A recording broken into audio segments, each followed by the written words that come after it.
Kuva ku ntambwe ya mbere dutera kugeza ku rugendo rw'intambwe ibihumbi n'ibihumbi, amajoro menshi tudasinzira, guhangayika kubwo gutinya ibihe bizaza, mu bidutera ubwoba byinshi, n'amajwi menshi tubasha kumva adutera gukomeza cyangwa akaduca intege mu nzira.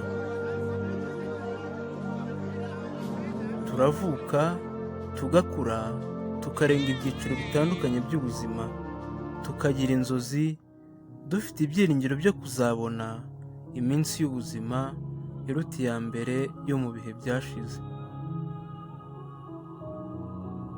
Mu kuri, iminsi itwara ibyifuzo byacu nk'ururabo rwibera mu butayu.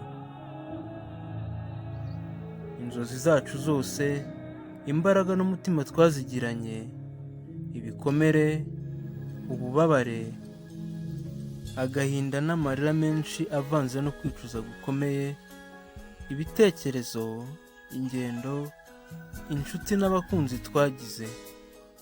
Nubwo wabaye umunezero w'igihe gito, burya twifuzaga ubuzima bwiza.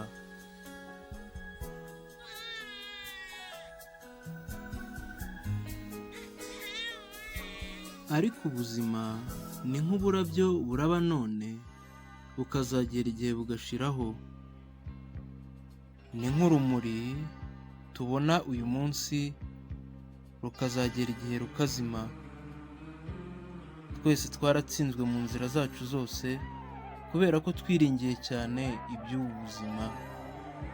Ariko Imana ihora idutegereje, idutegeye amaboko, kuko tutabashije kumenya ko iryo jwi ari iryayo. Niyo mpamvu umubabaro wacu nawo wakomeje kubaho.